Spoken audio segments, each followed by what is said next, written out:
Le béton, c'est pas du gâteau. Pour le couper, on utilise des scies parées de diamants. Mais attention, on ne parle pas ici de haute joaillerie. Il s'agit plutôt de gros œuvres. Nelson est là pour nous en parler. Il effectue sa première année d'apprentissage comme opérateur en sciage d'édifices chez Diamcoupe. On le retrouve sur un gros chantier en plein centre de Lausanne.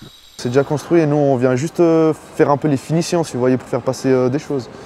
On voit pas vraiment. Concrètement, on fait passer quelle chose? Des portes, des petits carottages, des trous quoi, en sorte, pour faire passer des câbles, ces petites choses.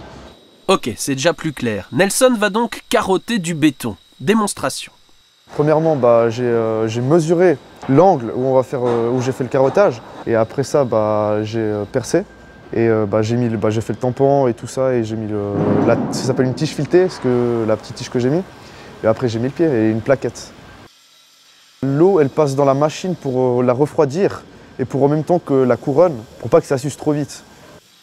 On doit faire surtout attention aux alentours pour voir s'il n'y a aucun câble en dessous qu'on puisse couper. Et il faut faire aussi attention dans le béton, parce que si c'est mal mis, on peut très vite faire une bêtise, genre couper un câble, couper des tuyaux d'eau qui sont en dessous et ce genre de choses. La rigueur est une qualité nécessaire pour pratiquer cette profession. Y en a-t-il d'autres? C'est extrêmement physique vu que les machines, elles pèsent quand même pas mal. Et il faut souvent le coup porter à des hauteurs qui sont plus hautes que nous. Et il faut rester surtout tout le temps concentré à ce qu'on fait. Le métier est exigeant et demande également un bon sens logique. On retrouve Nelson sur le toit en train de manipuler une scie impressionnante. Vu que je suis en première année, c'est quelque chose que je fais pas beaucoup. Mais on m'a déjà donné la machine beaucoup de fois dans les mains et j'ai déjà fait quelques fois. C'est un poil dangereux vu que on peut très vite faire une connerie et si on fait ça, c'est pas vraiment récupérable vu que on peut plus réparer ces choses quoi.